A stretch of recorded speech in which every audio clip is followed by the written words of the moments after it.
Welcome to Disney Parks Addict, the channel that brings you updates and discussions regarding Disney parks around the world. Today, in our first news video for August 2019, we will be looking at why a student is suing Shanghai Disney, why Hong Kongers are boycotting Disney's new Mulan film, and a quick look at the upcoming additions to Tokyo DisneySea. All this and more coming up.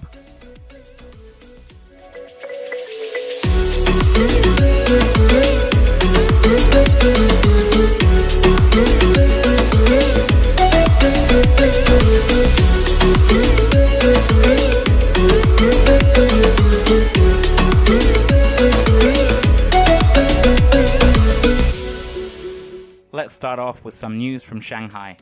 So this is the story about a law student in China that has sued Shanghai Disneyland after the park stopped her from entering their premises with snacks in her bag. She visited the park in January, but was not allowed inside the park by security guards unless she threw out all her food. Disneyland parks in Asia, meaning Tokyo, Hong Kong and Shanghai, do not allow outside food in their premises. But just like its locations in Anaheim, Orlando and Paris, food in the parks are very pricey. Shanghai Disneyland's ban on outside food was first put in place in November 2017, about a year after it opened. The student argued with the guards and even resorted to calling the police and the municipal officials' complaint hotline to make her case, but to no avail.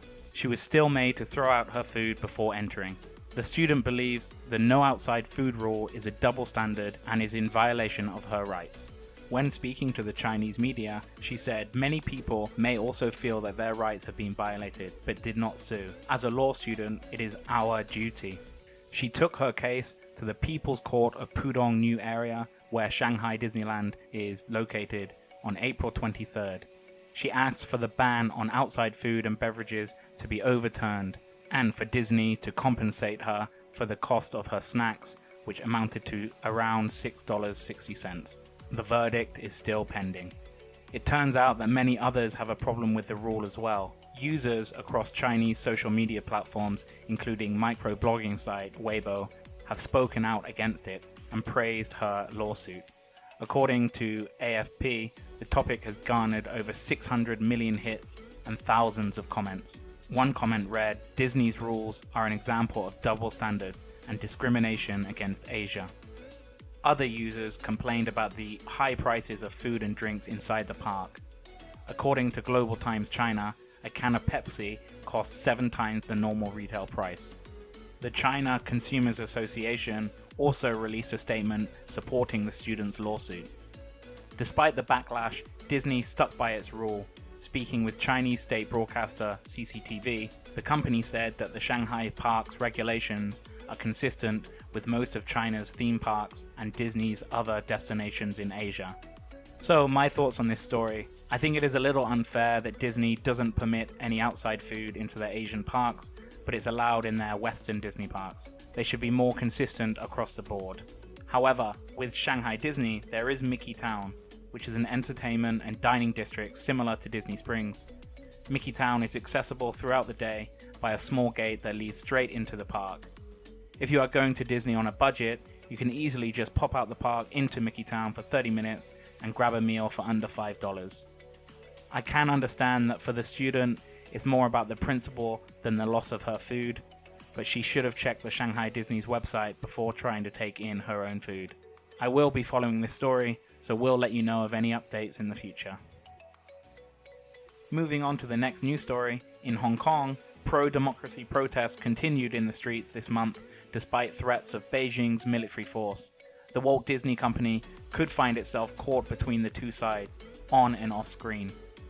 Last week, Chinese-born Mulan star Liu Yifei explained on blogging site Weibo that she stands with the Hong Kong police, who since June have been engaged in an oppressive crackdown on anti-government demonstrators and journalists.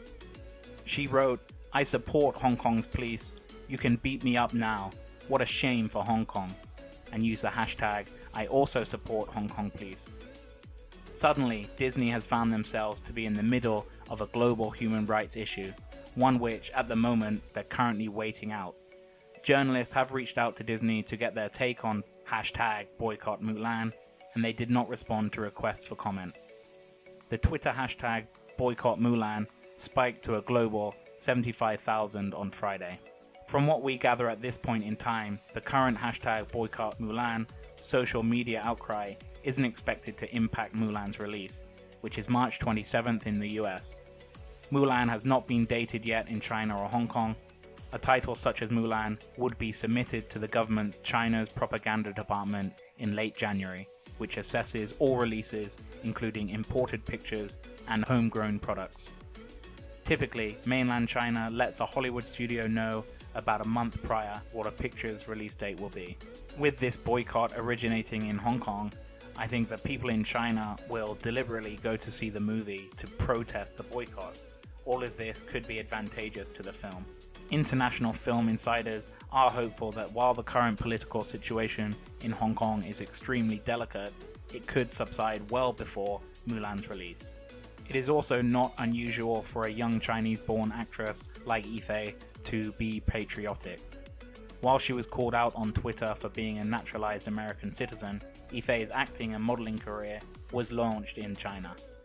Had Yifei expressed support for the Hong Kong protesters, that would have created larger complications for Mulan and Disney's business in China. Despite the optimism for Mulan in mainland China, the question is whether the fallout from the Hong Kong protest lingers on and affects business, not just in the US with Asian audiences, but other territories outside of China. I think it all depends on how long the conflict in Hong Kong and how long the protest will be going, and if Yifei, the Mulan star, keeps showing support for the Hong Kong police, I think it can have a huge effect on the box office for Mulan in Hong Kong and Hong Kong's ally Taiwan. As well as the boycott Mulan movement, some protesters have also called for a boycott on visiting Hong Kong Disneyland and the whole Disney brand in general. When I visited last month, the park did seem noticeably quiet for the summer holidays, and I'm sure that we'll be in low attendance for the duration of the protests. For young people, Mulan is about fighting against repression. The Mulan star's comments will seem to be a personal insult both to them and to the character that they love. Here's an actress doing the opposite of what they feel the Mulan character and legend would do in the current situation, which would be likely side with the protesters. I'm sure Disney will most likely want to stay out of the issue to safeguard their relationship with China, which is one of their biggest markets.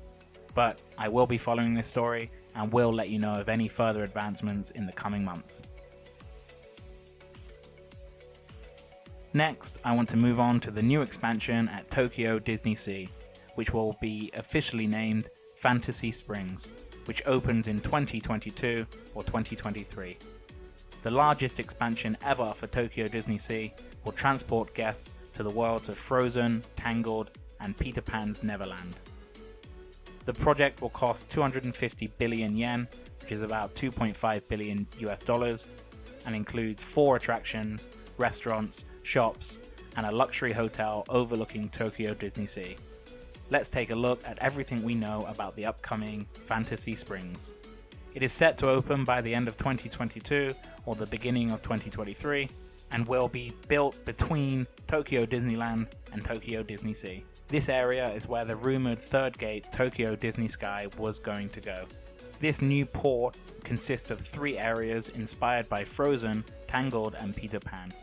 These areas include Arendelle, the forest and tower from Rapunzel, and Neverland. This new port also includes a store and is connected to the rest of Tokyo DisneySea through a pathway between Lost River Delta and the Arabian coast. The Frozen area, Arendelle, will be set after the events of the first movie. It will include a boat attraction and a restaurant set inside the Arendelle castle. It will be interesting to see how similar it will be compared to the Hong Kong and Paris Frozen expansions. The Tangled area will also include 1 attraction and 1 restaurant, with the ride being a gondola boat attraction, and the restaurant will be themed to the hideout of the humorous thugs. I'm happy that Disney is finally adding more Tangled themed areas other than the restrooms that are currently in Magic Kingdom.